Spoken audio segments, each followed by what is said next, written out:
Hi everyone, it's Tanya Kraus here and you are joining me for an episode of Let's Talk Horses. So today I wanted to chat with you about anxiety in the horse.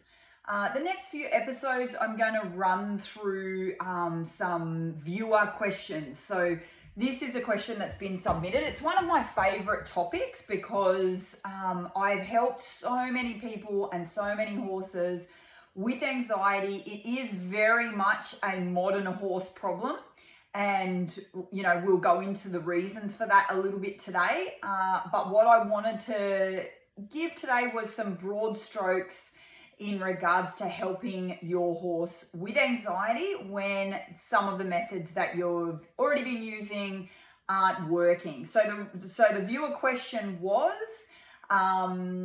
anxiety in the horse when space, time, and listening aren't working. So this person has obviously already started to make an attempt. Often the first way we can help our horses with anxiety is to identify not only that they've got the anxiety, which is often pretty easy to spot when they're sort of running up and down fences or calling out or things like that. Now, the question that I just read to you, that is the complete and total information that I have. I don't know when the horse displays anxiety. I don't know, how often it is. I don't know if the horse is a mare, a gelding, a stallion, in with a herd, etc., etc. So what I'm going to give is some pretty broad strokes in regards to this. So step one is obviously identification that the horse is bothered, which sounds kind of silly. And if you're watching this, you obviously have identified maybe that your horse is a little bothered. But I do see a lot of people writing off anxiety as, oh, he's just being an idiot. They might notice it, but they'll say, oh, he'll get over it. And, the fact is that they won't just get over it. It's kind of like this idea of, I call it, one of the processes that we want to work on is the horse's ability to self-soothe, or the horse's ability to go through a process of being able to, make good decisions and calm themselves down. But we often see a lot of people saying, oh, leave him there, he'll get over it. And when the horse does outwardly calm down, we think that the horse has self-soothed or has just given up on his tantrum. And the truth is that often they have given up, but they've given up in the sense that they've given up as in they've surrendered to the idea that they are going to now die. They're open to predators. It sounds really dramatic, but we have to understand when we're working with a prey animal that that's the thought process. It can be really difficult for us as predators to understand that concept. I say that to people and they're like, oh, don't be ridiculous, he doesn't think he's going to die. Well, it might not be a conscious stream of thought like we have, because horses think differently, but certainly they get to the point of exhaustion and they'll stop pacing. They'll get to the point of exhaustion, they'll stop calling out, and they do essentially they don't make a decision, oh, this isn't working for me. They just get to the point of exhaustion mentally and physically and emotionally, where they do give up and they go, well, whatever's going to happen is going to happen. So that's probably the first step, is understanding that your horse, when they're displaying anxiety, it is very real, it's very genuine. And the reason that it can be so significant in its outward appearance, we see horses running, we see horses hitting fences or doing things that would cause injury to themselves. And that's why we can sometimes lend ourselves to saying, oh, he's just being an idiot.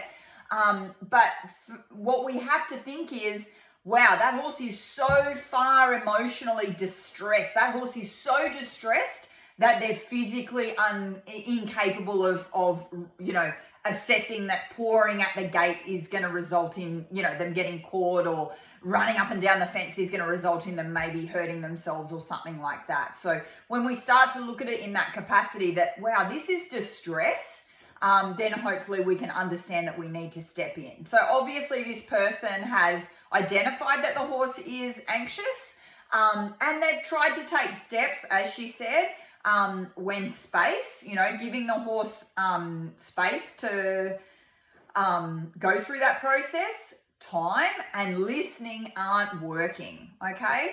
So I see this a lot And what we need to understand is that in the early days of your horse displaying anxious behavior, and when I say early days, you might have a horse that's been anxious for 10 years, early days of training, early days of trying to assess it, we need to take a far more active role in trying to help the horse overcome their anxiety rather than a passive role, okay?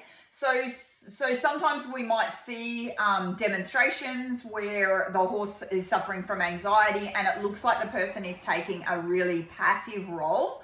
And we have to understand that that person's got an ability to energetically hold space for that horse and have communication with that horse from a distance, perhaps, at liberty or even online. And it sort of looks like the person's doing nothing, but because they've got such a high level of skill in terms of their way of handling horses, and I'm not talking about, psychic communication, I'm just talking from an energetical perspective, that it looks like they're doing nothing, but really the horse is able to take great comfort in what that human being is presenting. So until we get ourselves to a point where we can hold that kind of energetical space for our horses, we need to take maybe a more physically active role in the early days of training and really have clarity about how we're presenting information to the horse and how we're going to do a process in order to help the horse feel safe and confident in our presence and therefore reduce the horse's anxiety. So the first thing we need to identify is what it is that's causing the horse anxiety. So sometimes it's separation anxiety, so they've been removed from another horse or horses, they've been removed from the paddock and that separation is causing them anxiety, or anxiety is being caused by an actual thing that's bothering them. So they might be frightened of something that they're looking at. So the first thing we need to consider is distance when we're going to address this behavior.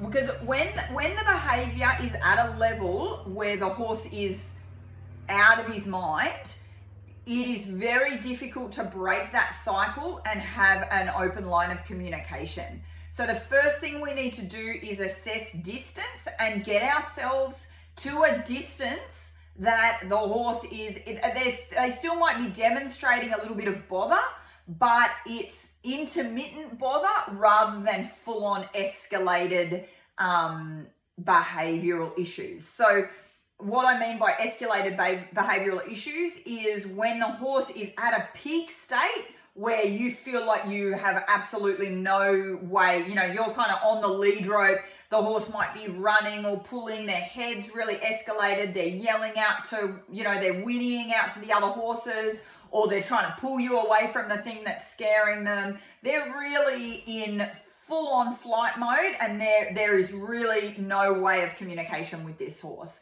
So we don't want to be in that space, because even if you are able to sort of break through that wall or break through that barrier for a moment, which the horse's natural survival instinct will allow you to break through that wall, but only for a moment, you're not going to they're not going to retain any of the information that is presented to them. So you might be able to break through the wall for a moment, and hopefully, if you're riding the horse, let's say, that moment allows you to do a one rein stop and dismount. It allows you to begin leading the horse, to a correct distance, and it allows you to get yourself safe. Basically, when a horse is in full-on escalation mode, that moment just allows you to get yourself safe and hopefully create a more a calmer environment for the horse to actually listen to you in. Okay, so when we talk about distance, you've either got to create distance away from the thing that's bothering them. So you've got to take them to a point where they start to de-escalate in their stress level, away from the thing that's bothering them, or towards the thing that they want to be near. So in the case of separation anxiety, let's say you've got a horse in the paddock here, this is your paddock, this is the herd. You remove your horse and you start taking him away from that herd, and you know that as soon as you go through the gate, especially for the ones that are really, really bad, as soon as you go through that gate, they're going to start, like their head's going to come up. They're going to start predicting, oh, she's going to take me away from my friend. I'm going to start getting a little bit bothered. And the further away you get, this is called the window of tolerance, the worse the behavior gets. The more stressed out, the more distressed the horse gets. So the first thing we've got to do is get ourselves to a distance. You might have to take them out of the gate, and you might have to work with them right here beside the horse that they want to be at in order to get some clarity and get some open lines of communication happening. There's no point in taking them all the way away where they're 100% committed to, I'm going to die, I need to get back to the other horse, I don't care what you say, okay? You need to operate in an area where the horse is going, I'm not really like that thrilled about being here, but I'm not super stressed because I can see the other horse, or I know the other horse is right here. And trust me when I say I've worked with horses where we have literally had the one horse in a stable and the other horse on the outside of the stable, maybe 2 meters away. So for my American friends, that's about 6 foot away. And the anxiety has already started. So trust me when I tell you, I know how bad it can be when the horse is already stressed, when they can see the other horse. And that's why it can bring up so much stuff for us, because we get so he's right there, what's wrong with you? Blah, blah, blah. We get so entangled with all of our frustrations about what we're seeing, rather than just saying, you know what? I don't get it. I don't know why you're so bothered, because you can still see your friend and you're literally within smelling distance. The only thing I've removed is your ability to touch them.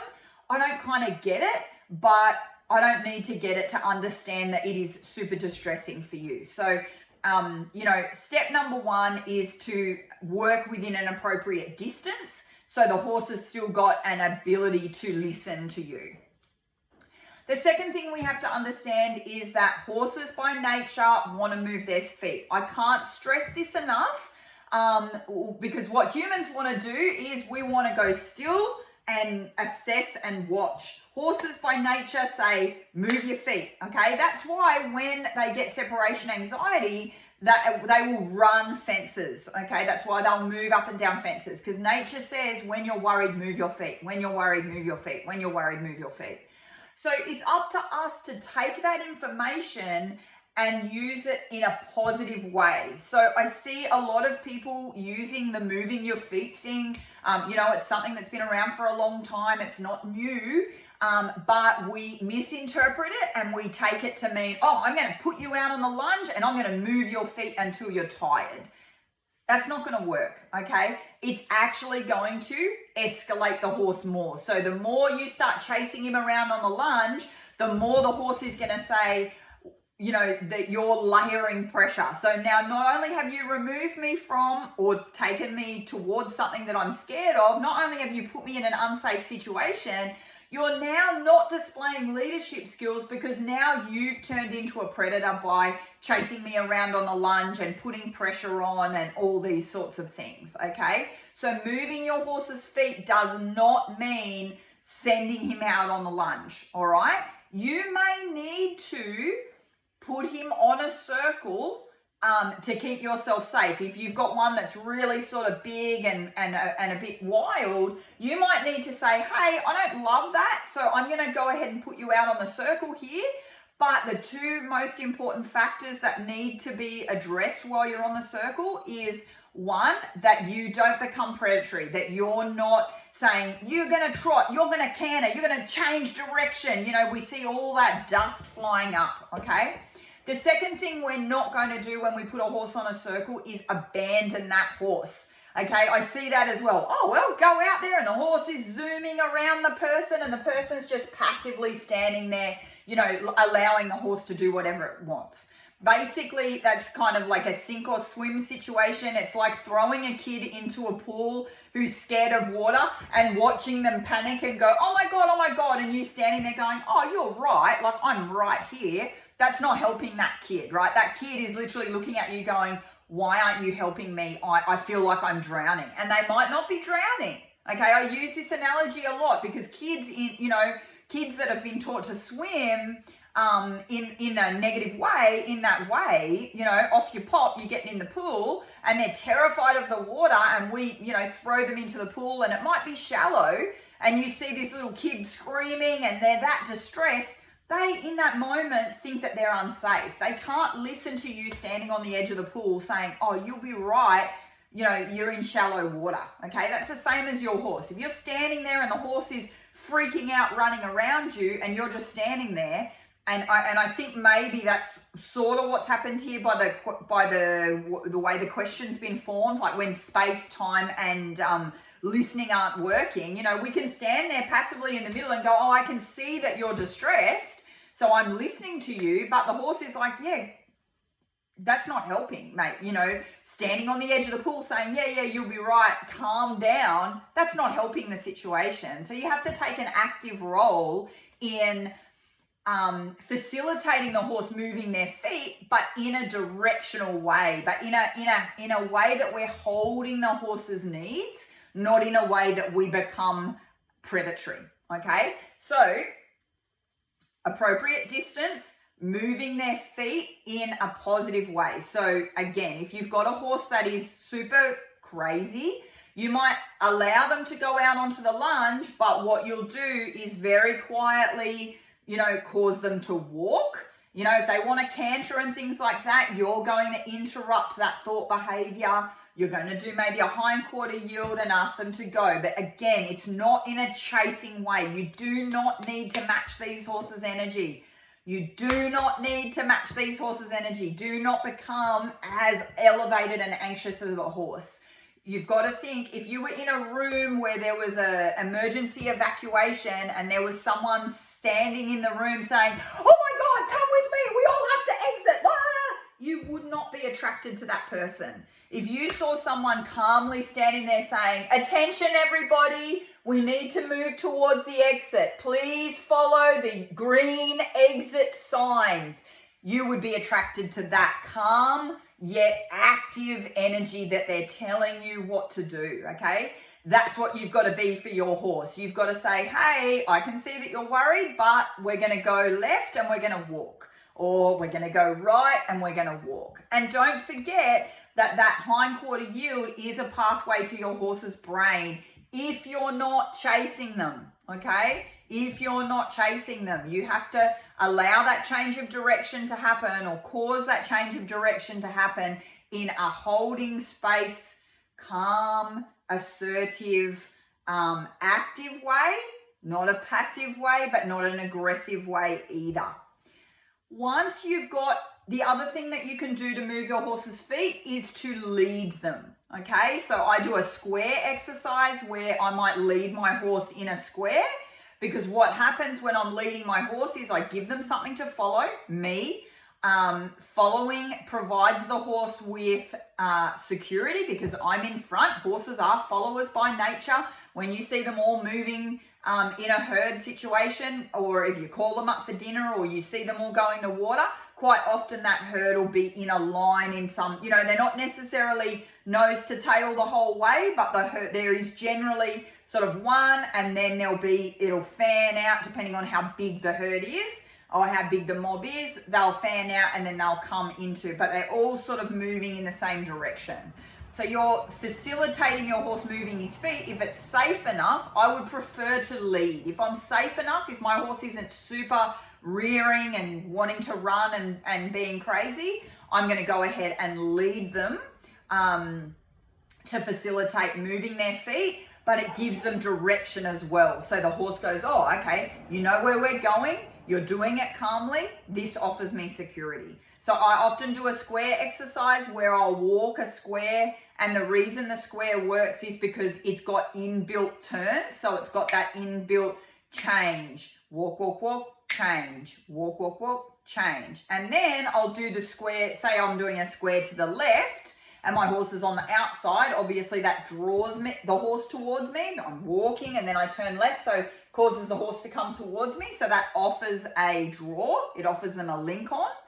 And then I'll do it to the right, where I'm actually pushing the horse out of my way. So again, that then provides the horse with the idea that I'm in the leadership position. I'm saying walk, walk, walk, and we're turning. So that action of walking through, pushing them away from you to get that turn, you're telling them that you've got control of their feet. Okay, and that control of the feet offers them security, and it nurtures them. It's like, you know, all the way back to them being a foal, and mum goes, I'm walking over here to get grass. I'm walking over here to get water. I'm walking over here to get something. And the foal goes, oh, we're going this way. Mum knows where she's going. She knows what she's doing. So we have to be that safe, secure, knowledgeable person for our horse. And I know how hard that is, because sometimes, and this is what I was saying, you know, sometimes we see people do demonstrations, and I know I've done demonstrations where people say, oh, wow, you don't even look like you're doing anything. That's because energetically I'm able to hold my space so much and know what I'm doing that the horse feels that from me energetically without needing me to actually, you know, interrupt them with a lead, so to speak. But that comes over time. So with someone who may still be getting drawn into that drama with your horse, you know, it can be quite scary. The horse is calling and screaming, and they're puffed up, and their nostrils are flaring, and you feel like, wow, he doesn't even know I'm here. Well, it's true. They can knock you over. So unless you're able to get straight into a pattern or something that you're doing, that's what causes that energetical, you know, that horse might check in with you, and it might be at the moment where you're like, whoa, I don't know what to do, and the horse is like, okay, you don't know what to do, I'm going to go ahead and try and find someone else that knows what to do. That's why they call and try and leave you, you know. And then we get all taking it personally, and that just snowballs because we're like banging on them and chasing them, and we become predatory because we're frustrated, and we feel bad because the horse is looking for comfort somewhere else and they're not looking towards me. But we have to understand that the horse understands comfort from a active perspective. The horse needs you to demonstrate comfort, not just say, oh no, you're safe with me because I'm your human and I feed you. You know, that's not good enough for a horse. They need to see the action. So the more we're able to have the ideas in our head or the knowledge in our head of, okay, identify the anxiety, create the correct distance, either further away from or the thing that's scaring them or towards the thing that they want to be. Move their feet, lunging quietly or leading, actively leading. Walk, turn, walk, turn, walk, turn, walk, turn. If you can't do a square, if that, you know, if you can't sort of think 10 steps turn, 10 steps turn, go ahead and do point to point. I'm walking to that fence post. I'm walking to that bucket. I'm walking to that ladder. I don't know where you are, in the paddock, in the arena, it doesn't matter. I'm walking to that pile of poo. I'm walking to the next pile of poo. Ignore the horse. Just lead them. Just walk and turn, walk and turn. Once you feel like the horse is actually starting to lower their elevation and starting to listen to you, that's your moment that you can offer them some stops. Okay, you can offer them, okay, would you like to stand still for a while? And they might take a breath. They might feel comfortable standing still. You observe their body language. As soon as you see them sort of start to go, oh, I don't love standing still, move their feet. Take control. Anticipate what they're going to do and do it. That's what makes your horse think, man, this chick's smart. I was thinking about walking and she just started walking. Okay, see how that works? If you wait for your horse to walk and then you just walk with them, you're giving them the keys to the truck. You're giving them the pilot seat. And some horses, that makes them more anxious. They're like, I don't know what I'm doing. Don't give me the car keys. I don't know how to drive, right? So you've got to watch that horse and go, I think he's going to move. Walk. I think he's going to move. Walk. Offer a stop. No, he doesn't want to stop. Walk. It's no big deal. Active guidance, okay? So the three things that you need or the two main things that you need to remember when you're dealing with an anxious horse: distance, moving their feet. That's the secret. That's all you need to do, okay? There was something else that I was going to say there and I can't remember what it was. Yep, it's gone. So I hope that this helps in regards to dealing with anxiety with your horse. If you have any comments or further questions, again, this is a really brief episode, just sharing those couple of tips with you.